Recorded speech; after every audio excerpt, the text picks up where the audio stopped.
और जैसा कि आपको पता है, ट्रंप के टैरिफ मार का असर अब दुनिया भर के बाजारों में दिख रहा है। यूएस मार्केट्स के खुलने का इंतजार था, उम्मीद भी यही की जा रही थी।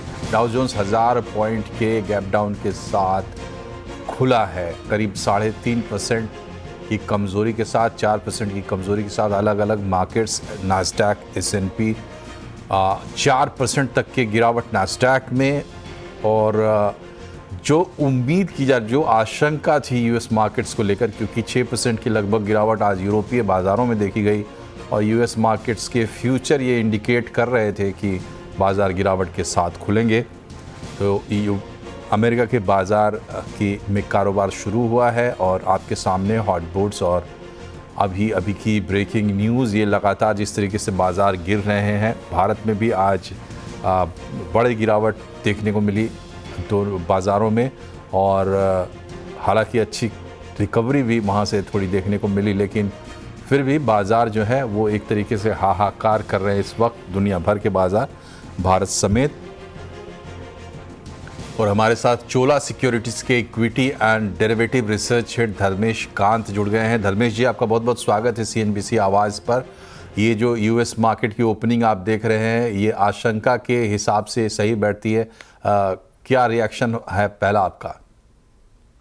नहीं, ये देखिए, जो रिएक्शन आ रहा है यूएस मार्केट में, वो तो जिस तरीके से पॉलिसी रोल आउट हुआ है उसके हिसाब से तो बिल्कुल सही है। ये होना भी चाहिए था, बिकॉज अभी इकोनॉमीज इतनी इंटरलिंक्ड हो गई है कि अब जैसे आईफोन है वो बनता इंडिया में है और यहाँ से बन के जाके बिकता यूएस में है, तो टैरिफ रेट तो उसमें भी 25% लग जाएगा। तो इस तरीके के इंटरलिंक ट्रेड्स पे इम्पैक्ट तो जरूर होगा और उसको मार्केट डिस्काउंट कर रहा है, बिकॉज डायरेक्टली ये होगा कि एक बार कंजम्पशन में स्लो डाउन आएगा, उससे अर्निंग्स घटेंगे उस हिसाब से। और मार्केट सारे चले हुए थे, यूएस के मार्केट पिछले 2-3 साल में काफी ज्यादा तेजी के रुझान में थे, तो वहां से ये करेक्टिव मेजर्स आ रहे हैं। जब तक ये सेटलमेंट होता नहीं है, इसका एक रास्ता खुलना चाहिए। अभी तो ये वॉर चालू हुआ है, पीस टॉक्स अभी तक चालू हुए नहीं है। जब नेगोशिएशन टेबल है, जैसे वियतनाम ने 0% ड्यूटी की बात करी है, तो अब रेसिप्रोकल का मतलब है कि यूएस को भी अपनी ड्यूटी अब 0% पर आना चाहिए। अगर यूएस ऐसा करता है तो मुझे लगता है ये 1-2 दिन की गिरावट के बाद यहाँ पर स्थिरता आ जाएगी और वहां से फिर सारे मार्केट सुधरने लगेंगे। कि बहुत सारे कंट्री इस लाइन में है कि अगर यूएस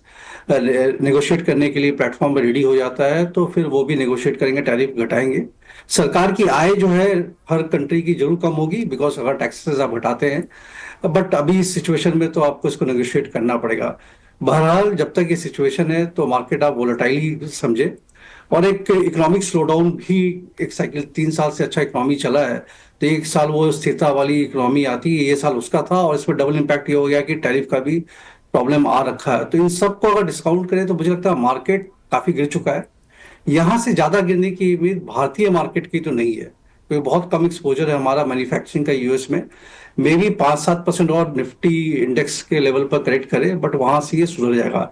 तो 21,000 के नीचे मुझे मार्केट लगता नहीं है गिरते हुए। यहाँ पर एक इन्वेस्टर्स को बाई करने के लिए काफी अच्छा अपॉर्चुनिटी मिल रहा है, खाली कंपनी का सिलेक्शन आप ध्यान से करें।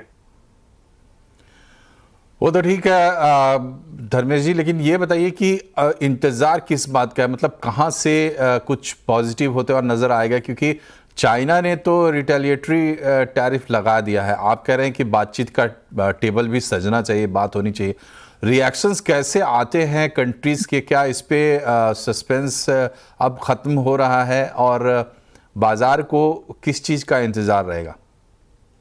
देखिए, बाजार को तो नेगोशिएशन का ही इंतजार रहेगा, क्योंकि अमेरिका ने टैरिफ तो लगाए हैं, बट अभी भी वो 50% है जो कि बाकी कंट्रीज अमेरिका पर टैरिफ लगाते हैं। तो 50% और टैरिफ बढ़ाने की जगह तो अमेरिका के पास अभी भी बचा हुआ है, और वो उन्होंने इसको जानबूझ के रखा है और नेगोशिएट करने के लिए। अब चाइना ने, जैसा आपने बताया कि उन्होंने लास्ट फ्राइडे को ही वो टैरिफ लगा दिया 38% का, तो ये बाजार ये एक्सपेक्ट नहीं कर रहा था कि इस तरीके के ट्रेड वॉर ये लोग टैरिफ में चालू करने वाले हैं। तो पहले तो ये सेटल होना चाहिए, और दूसरा फिर चौथी तिमाही के नतीजे 1-2 दिन में रोल आउट होने लगेंगे भारतीय कंपनियों के। वहां पर भी एक नजर रहेगी कि किस तरीके का प्रदर्शन हो रहा है। जिस तरीके से एडवांस नंबर्स आए रेवेन्यू के, वो बेहतर आए हैं, वहां पर अच्छा खासा ग्रोथ देखने को मिला ईयर ऑन ईयर भी।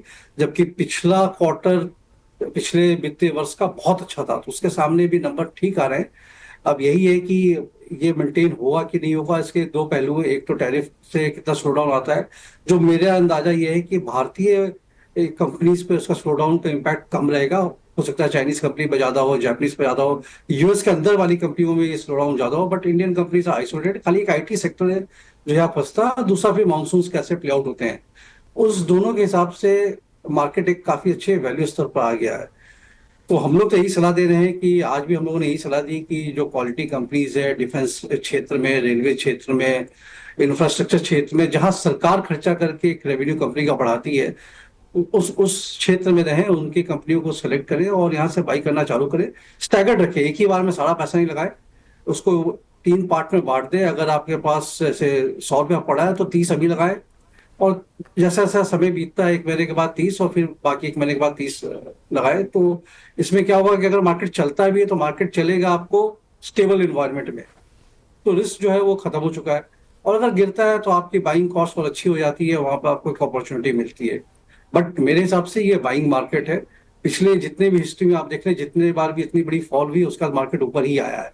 आपको सिर्फ स्टॉक सिलेक्शन और कंपनी सिलेक्शन सही होना चाहिए, चाहे वो 87 का क्रैश हो, 2008 का हो, कोविड 2020 का हो। ये भी एक ऐसी सिनेरियो है जो पहले वर्ल्ड ने कभी देखा नहीं था इस तरीके का टैरिफ पर। It's a new kind of a scenario. मुझे लगता है 1-2 महीने में ये भी सेटल हो जाएगा। जी, तो अहम बात है कि देखा हुआ सिनारियो नहीं है, बिल्कुल नया है, अनप्रेडिक्टेबल है, अनसर्टिनिटीज और भी हैं। आपका बहुत बहुत धन्यवाद धर्मेश कांत जी हमसे जुड़ने के लिए। थैंक यू तो मनोज जी।